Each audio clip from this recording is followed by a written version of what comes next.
ਵਾਹਿਗੁਰੂ ਜੀ ਕਾ ਖਾਲਸਾ ਵਾਹਿਗੁਰੂ ਜੀ ਕੀ ਫਤਿਹ। ਅੱਜ ਦੀ ਇਹ ਘਟਨਾ ਅਮਰੀਕਾ ਦੇ ਵਿੱਚ ਰਹਿਣ ਵਾਲੇ ਇੱਕ ਗੁਰੂ ਸਿੱਖ ਭਾਈ ਹਰਜਿੰਦਰ ਸਿੰਘ ਜੀ ਦੀ ਹੈ। ਹਰਜਿੰਦਰ ਸਿੰਘ ਜੋ ਕਿ ਹੋਤੀ ਮਰਦਾਨ ਵਾਲਿਆਂ ਦੀ ਸੰਗਤ ਕਰਦੇ ਸੀ ਤੇ ਉਹਨਾਂ ਦੇ ਪ੍ਰੇਰਣਾ ਸਦਕਾ ਹੀ ਉਹਨਾਂ ਨੇ ਉਥੋਂ ਅੰਮ੍ਰਿਤ ਪਾਨ ਕੀਤਾ ਸੀ ਅਤੇ ਗੁਰੂ ਸਾਹਿਬ ਦੀ ਕਿਰਪਾ ਸਦਕਾ ਜਦੋਂ ਉਹਨਾਂ ਨੇ ਅੰਮ੍ਰਿਤ ਛਕਿਆ ਉਹ ਹਰ ਰੋਜ਼ 33 ਮਾਲਾ ਮੂਲ ਮੰਤਰ ਦੀ ਕਰਨ ਲੱਗੇ। ਲਗਾਤਾਰ ਆਪਣੀ ਜ਼ਿੰਦਗੀ ਦਾ ਨਿਤਨੇਮ ਬਣਾ ਕੇ ਉਹਨਾਂ ਨੇ 33 ਮਾਲਾ ਮੂਲ ਮੰਤਰ ਦੀਆਂ ਕਰਨੀਆਂ ਸ਼ੁਰੂ ਕਰ ਦਿੱਤੀਆਂ। ਸਮਾਂ ਬੀਤਦਾ ਗਿਆ ਅਤੇ ਸਮਾਂ ਪਾ ਕੇ ਭਾਈ ਹਰਜਿੰਦਰ ਸਿੰਘ ਜੀ ਅਮਰੀਕਾ ਚਲੇ ਗਏ। ਅਮਰੀਕਾ ਆ ਕੇ ਉਹਨਾਂ ਨੇ ਆਪਣਾ ਨਿਤਨੇਮ ਜਾਰੀ ਰੱਖਿਆ ਤੇ ਉਹ ਹਰ ਰੋਜ਼ ਮੂਲ ਮੰਤਰ ਦਾ ਸਿਮਰਨ ਕਰਦੇ ਰਹੇ। ਹੁਣ ਭਾਈ ਹਰਜਿੰਦਰ ਸਿੰਘ ਜੀ ਨੇ ਵਾਹਿਗੁਰੂ ਦੀ ਬਹੁਤ ਕਿਰਪਾ ਹੋ ਗਈ। ਫਿਰ ਉਹਨਾਂ ਦੀ ਜ਼ਿੰਦਗੀ ਵਿੱਚ ਇੱਕ ਅਨੋਖੀ ਗੱਲ ਹੁੰਦੀ ਹੈ। ਭਾਈ ਹਰਜਿੰਦਰ ਸਿੰਘ ਜੀ ਦੱਸਦੇ ਹਨ ਕਿ ਅਮਰੀਕਾ ਵਿੱਚ ਇੱਕ ਵਾਰ ਬਹੁਤ ਹੀ ਪਹੁੰਚੇ ਹੋਏ ਮੁਸਲਮਾਨ ਪੀਰ ਆਏ। ਉਹ ਪੀਰ ਦੇ ਮਗਰ ਬਹੁਤ ਦੁਨੀਆ ਲੱਗੀ ਹੋਈ ਸੀ ਕਿਉਂਕਿ ਉਸ ਪੀਰ ਨੇ ਬਹੁਤ ਹੀ ਛਿਲੇ ਕੱਢੇ ਹੋਏ ਸਨ। ਉਸ ਕੋਲ ਬਹੁਤ ਹੀ ਰਿੱਧੀਆਂ ਸਿੱਧੀਆਂ ਤੇ ਗੈਬੀ ਸ਼ਕਤੀਆਂ ਵੀ ਸਨ। ਬਹੁਤ ਸਾਰੇ ਸਿੱਖ ਲੋਕ ਵੀ ਉਸ ਦੇ ਮਗਰ ਲੱਗੇ ਹੋਏ ਸਨ ਕਿਉਂਕਿ ਜ਼ਿਆਦਾਤਰ ਲੋਕਾਂ ਦਾ ਝੁਕਾਵ ਸ਼ਕਤੀ ਵੱਲ ਵੱਧ ਹੁੰਦਾ ਹੈ ਅਤੇ ਪਰਮਾਤਮਾ ਵੱਲ ਘੱਟ। ਕਿਸੇ ਸੱਜਣ ਨੇ ਭਾਈ ਹਰਜਿੰਦਰ ਸਿੰਘ ਨੂੰ ਕਿਹਾ ਕਿ ਭਾਈ ਸਾਹਿਬ ਪੀਰ ਸਾਹਿਬ ਸਾਡੇ ਸ਼ਹਿਰ ਦੇ ਵਿੱਚ ਆਏ ਹੋਏ ਹਨ, ਉਹ ਬਹੁਤ ਪਹੁੰਚੇ ਹੋਏ ਹਨ, ਚਲੋ ਉਹਨਾਂ ਦੇ ਦਰਸ਼ਨ ਕਰਨ ਦੇ ਲਈ ਜਾਂਦੇ ਹਾਂ। ਭਾਈ ਹਰਜਿੰਦਰ ਸਿੰਘ ਨੇ ਕਿਹਾ ਕਿ ਮੈਂ ਤਾਂ ਗੁਰੂ ਦਾ ਸਿੱਖ ਹਾਂ ਅਤੇ ਗੁਰੂ ਘਰ ਜਾ ਕੇ ਗੁਰੂ ਦੇ ਦਰਸ਼ਨਾਂ ਦੀ ਅਭਿਆਸੀ ਹਾਂ ਜਾਂ ਫਿਰ ਗੁਰੂ ਦੇ ਦਰਸ਼ਨਾਂ ਦੀ ਤਾਂਘ ਰੱਖਦਾ ਹਾਂ। ਕਿਸੇ ਗੁਰੂ ਸਿੱਖ ਪਿਆਰੇ ਦੀ ਸੰਗਤ ਕਰਨਾ ਪਸੰਦ ਕਰਦਾ ਹਾਂ। ਉਹ ਇੱਕ ਮੁਸਲਮਾਨ ਪੀਰ ਹੈ ਤੇ ਅਸੀਂ ਗੁਰੂ ਦੇ ਸਿੱਖ ਤੇ ਸਾਡਾ ਉਸ ਦੇ ਨਾਲ ਕੀ ਸੰਬੰਧ ਹੈ। ਭਾਈ ਹਰਜਿੰਦਰ ਸਿੰਘ ਨੇ ਉਸ ਪੀਰ ਕੋਲ ਜਾਣ ਨੂੰ ਮਨਾ ਕਰ ਦਿੱਤਾ। ਫਿਰ ਉਸ ਸੱਜਣ ਨੇ ਕਿਹਾ ਕਿ ਉਸ ਪੀਰ ਸਾਹਿਬ ਦੇ ਕੋਲ ਬਹੁਤ ਸਾਰੇ ਸਿੱਖ ਵੀ ਜਾਂਦੇ ਹਨ, ਤੁਹਾਨੂੰ ਉੱਥੇ ਜਾਣ ਤੋਂ ਕੀ ਕੋਈ ਹਰਜ ਹੈ। ਭਾਈ ਸਾਹਿਬ ਨੇ ਕਿਹਾ ਕਿ ਜਾਂਦੇ ਹੋਣਗੇ ਹੋਰ ਸਿੱਖ, ਮੇਰਾ ਮਨ ਨਹੀਂ ਮੰਨਦਾ। ਫਿਰ ਉਸ ਸੱਜਣ ਨੇ ਭਾਈ ਸਾਹਿਬ ਤੇ ਉੱਥੇ ਜਾਣ ਦਾ ਪ੍ਰੈਸ਼ਰ ਪਾਇਆ। ਉਸਨੇ ਕਿਹਾ ਕਿ ਜੇਕਰ ਇੱਕ ਵਾਰੀ ਚਲੇ ਵੀ ਗਏ ਤਾਂ ਕੀ ਫਰਕ ਪੈ ਜਾਵੇਗਾ। ਪੀਰ ਸਾਹਿਬ ਬਹੁਤ ਹੀ ਪਹੁੰਚੇ ਹੋਏ ਸਨ। ਬਾਰ-ਬਾਰ ਉਸ ਸੱਜਣ ਤੇ ਜ਼ੋਰ ਦੇਣ ਤੇ ਭਾਈ ਹਰਜਿੰਦਰ ਸਿੰਘ ਜੀ ਉੱਥੇ ਜਾਣ ਦੇ ਲਈ ਤਿਆਰ ਹੋ ਗਏ। ਅਮਰੀਕਾ ਦੇ ਵਿੱਚ ਕਿਸੇ ਦੇ ਘਰ ਦੇ ਵਿੱਚ ਪੀਰ ਸਾਹਿਬ ਨੇ ਰਿਹਾਇਸ਼ ਕੀਤੀ ਸੀ। ਉਹ ਸੱਜਣ ਭਾਈ ਹਰਜਿੰਦਰ ਸਿੰਘ ਨੂੰ ਲੈ ਕੇ ਉਹਨਾਂ ਦੀ ਰਿਹਾਇਸ਼ ਤੇ ਪਹੁੰਚ ਗਿਆ। ਉੱਥੇ ਜਾ ਕੇ ਦੇਖਿਆ ਕਿ ਪੀਰ ਸਾਹਿਬ ਨੇ ਆਪਣੀ ਰਿਹਾਇਸ਼ ਦੇ ਉੱਤੇ ਲੰਗਰ ਚਲਾਇਆ ਹੋਇਆ ਸੀ। ਜੇਕਰ ਕੋਈ ਵੀ ਆਉਂਦਾ ਸੀ ਤਾਂ ਉਸ ਨੂੰ ਲੰਗਰ ਛਕਣਾ ਪੈਂਦਾ ਸੀ ਤੇ ਫਿਰ ਪੀਰ ਸਾਹਿਬ ਦੇ ਦਰਸ਼ਨ ਹੋਣਗੇ। ਬਹੁਤੇ ਲੋਕ ਇਸ ਗੱਲ ਤੇ ਘੱਟ ਵਿਚਾਰ ਕਰਦੇ ਹਨ। ਭਾਈ ਹਰਜਿੰਦਰ ਸਿੰਘ ਨੇ ਕਿਸੇ ਸੇਵਕ ਨੂੰ ਪੁੱਛ ਲਿਆ ਕਿ ਲੰਗਰ ਦੇ ਵਿੱਚ ਕੀ ਬਣਿਆ ਹੋਇਆ ਹੈ ਤਾਂ ਕਿਸੇ ਸੇਵਕ ਨੇ ਕਿਹਾ ਕਿ ਇੱਥੇ ਕੁੱਠੇ ਮਾਸ ਰਿੰਨਿਆ ਹੋਇਆ ਹੈ।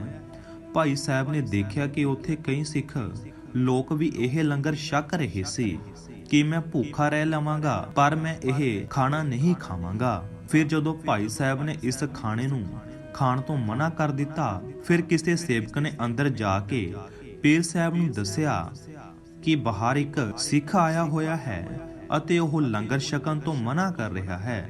ਇਸ ਤਰ੍ਹਾਂ ਮਨਾ ਕਰਨ ਦੇ ਨਾਲ ਉਸ ਪੀਰ ਦੇ ਧਰਮ ਦੀ ਬੇਇੱਜ਼ਤੀ ਸਮਝੀ ਗਈ। ਜਦੋਂ ਪੀਰ ਨੂੰ ਪਤਾ ਲੱਗਿਆ ਤਾਂ ਪੀਰ ਸਾਹਿਬ ਨੇ ਪੁੱਛਿਆ ਕਿ ਕੌਣ ਹੈ ਉਹ ਅਤੇ ਕਿੱਥੇ ਹੈ। ਸੇਵਕ ਨੇ ਇਸ਼ਾਰਾ ਕਰਨ ਤੇ ਪੀਰ ਸਾਹਿਬ ਨੇ ਆਪਣੇ ਕਮਰੇ ਦੇ ਵਿੱਚ ਬਾਹਰ ਝਾਤੀ ਮਾਰੀ ਅਤੇ ਉਸ ਗੁਰਸਿੱਖ ਵੱਲ ਤੱਕਿਆ। ਕੁਝ ਸਮੇਂ ਬਾਅਦ ਉਹ ਫਿਰ ਆਪਣੇ ਕਮਰੇ ਦੇ ਵਿੱਚ ਬਾਹਰ ਆਉਂਦਾ ਹੈ।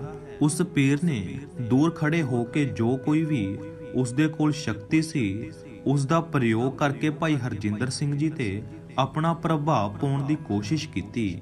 ਭਾਈ ਹਰਜਿੰਦਰ ਸਿੰਘ ਜੀ ਦੱਸਦੇ ਹਨ ਕਿ ਜਦੋਂ ਉਹ ਪੀਰ ਨੇ ਆਪਣਾ ਮੰਤਰ ਦੀ ਸ਼ਕਤੀ ਦਾ ਪ੍ਰਯੋਗ ਕਰਕੇ ਆਪਣਾ ਪ੍ਰਯੋਗ ਮੇਰੇ ਉੱਪਰ ਪਾਉਣਾ ਚਾਹਿਆ ਤੇ ਉਹ ਫਿਰ ਉਹਨਾਂ ਵੱਲ ਤੱਕਦਾ ਹੈ। ਭਾਈ ਹਰਜਿੰਦਰ ਸਿੰਘ ਜੀ ਨੂੰ ਕੁਝ ਸਮੇਂ ਪਿੱਛੋਂ ਇਹ ਮਹਿਸੂਸ ਹੋਣ ਲੱਗਿਆ ਕਿ ਉਹਨਾਂ ਦਾ ਸਰੀਰ ਜਕੜ ਹੋਣ ਲੱਗ ਪਿਆ ਹੈ। ਭਾਈ ਸਾਹਿਬ ਸੋਚਣ ਲੱਗੇ ਕਿ ਇਹ ਕੀ ਹੋ ਰਿਹਾ ਹੈ ਕਿਉਂਕਿ ਉਹਨਾਂ ਨੂੰ ਕੁਝ ਵੀ ਸਮਝ ਨਹੀਂ ਆ ਰਿਹਾ ਸੀ ਅਤੇ ਉਹਨਾਂ ਨੂੰ ਇਹ ਵੀ ਨਹੀਂ ਪਤਾ ਸੀ ਕਿ ਇਹ ਕੌਣ ਹੈ ਤੇ ਕੌਣ ਕਰ ਰਿਹਾ ਹੈ।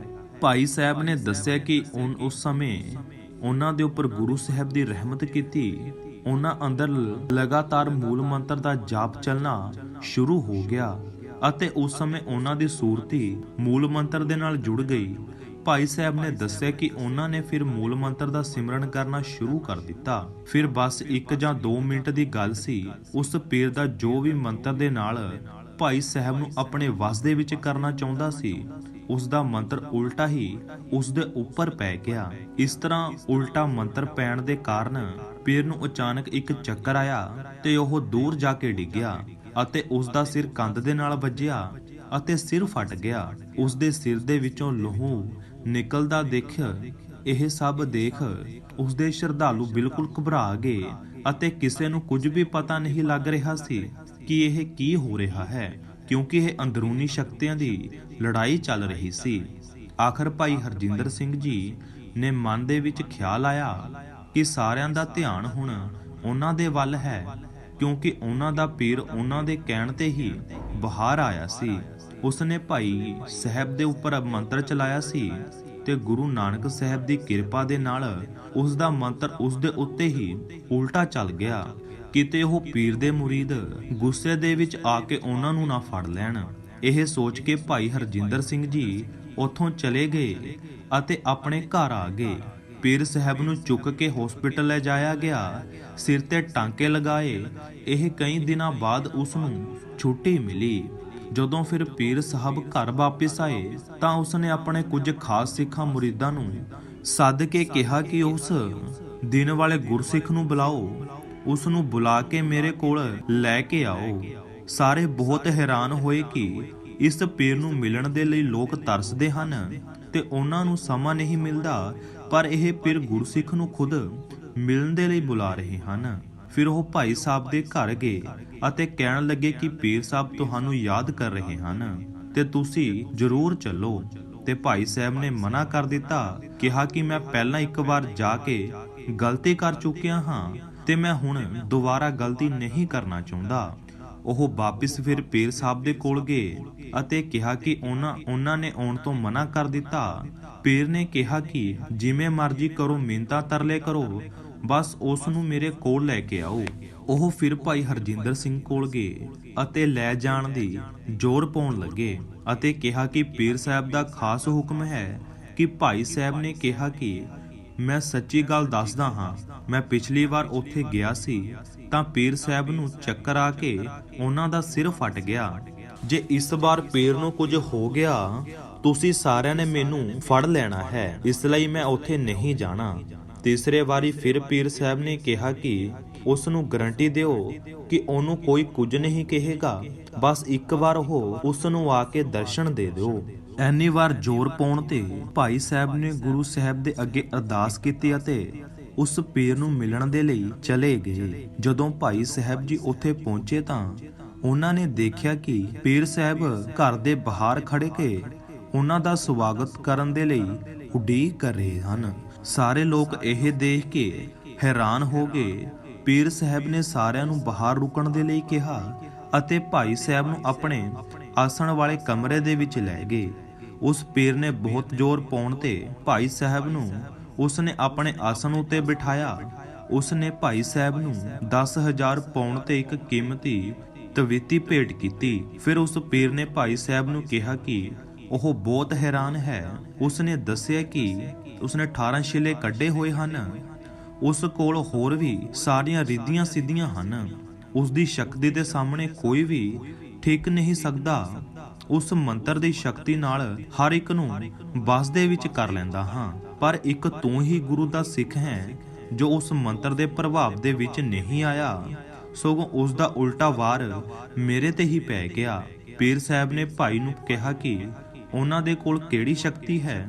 ਭਾਈ ਸਾਹਿਬ ਨੂੰ ਕੁਝ ਵੀ ਸਮਝ ਨਾ ਲੱਗਿਆ। ਉਹਨਾਂ ਨੇ ਪੀਰ ਨੂੰ ਕਿਹਾ ਕਿ ਉਹਨਾਂ ਕੋਲ ਕੋਈ ਸ਼ਕਤੀ ਜਾਂ ਸ਼ਿਲੇ ਨਹੀਂ ਹਨ। ਪੀਰ ਸਾਹਿਬ ਨੇ ਕਿਹਾ ਕਿ ਉਹਨਾਂ ਨੇ ਸਭ ਕੁਝ ਆਪਣੇ ਬਾਰੇ ਦੱਸ ਦਿੱਤਾ ਹੈ, ਹੁਣ ਉਹਨਾਂ ਦਾ ਵੀ ਫਰਜ਼ ਬਣਦਾ ਹੈ ਕਿ ਉਹ ਸਭ ਕੁਝ ਉਹਨਾਂ ਨੂੰ ਦੱਸਣ। ਭਾਈ ਸਾਹਿਬ ਨੇ ਕਿਹਾ ਕਿ ਗੱਲ ਹੈ ਹੀ ਨਹੀਂ ਕੋਈ, ਮੈਂ ਕੀ ਦੱਸਾਂ, ਕੁਝ ਵੀ ਗੁਪਤ ਨਹੀਂ ਹੈ।